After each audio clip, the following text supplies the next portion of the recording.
His sermons were fiery, poetic, and full of conviction. People said he preached like a man who had wrestled with angels. But behind the pulpit, Elijah was a man at war with himself. He loved admiration more than truth. He loved being needed more than being honest. Slowly, quietly, he began to drift from the salvation he preached. He told himself he was still a good man. He told himself he was still doing God's work. He told himself a lot of things. When Amara Daniels joined the church choir, she brought a spark the congregation hadn't felt in years. She was young, talented, and carried herself with a confidence that came from genuine faith. She wasn't impressed by Elijah's charisma. She was impressed by sincerity, and she expected it from others. Elijah noticed her immediately. Not because of her beauty, but because she reminded him of who he used to be, hopeful, unbroken. And that made her dangerous. Elijah began offering Amara guidance. At first, it was harmless, encouragement, advice, extra rehearsals. But one evening, when the church hall was empty and the lights were low, he let his weakness speak. His words crossed a line. Amara stepped back, stunned. "Pastor," she said, her voice steady, "this is not who you claim to be." Elijah felt the ground shift beneath him. Shame rose in his throat, but fear rose faster. "Please," he whispered, "don't tell anyone." But Amara wasn't the kind of woman who hid truth to protect someone's image. She went to the elders. Quietly, respectfully, but firmly, she told them exactly what happened. The elders were shaken. Elijah had been their star, their pride. But truth has a way of cutting through illusions. They confronted him. Elijah denied it at first.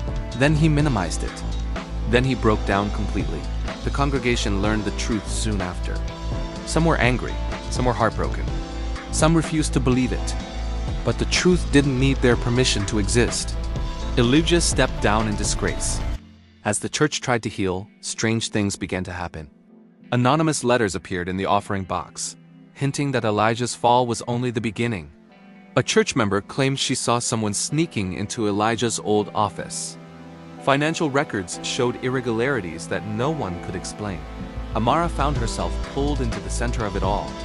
Not because she wanted to be, but because she was the only one willing to face the truth head-on. And the more she uncovered, the more she realized Elijah's secret wasn't the only one hiding in New Hope Chapel. Elijah spent weeks in isolation. His reputation was gone. His ministry was gone. His pride was shattered. But sometimes, brokenness is the only doorway to honesty. One morning, he walked into the church unannounced. Not to reclaim his position, but to confess everything he had hidden, even the things no one had discovered yet.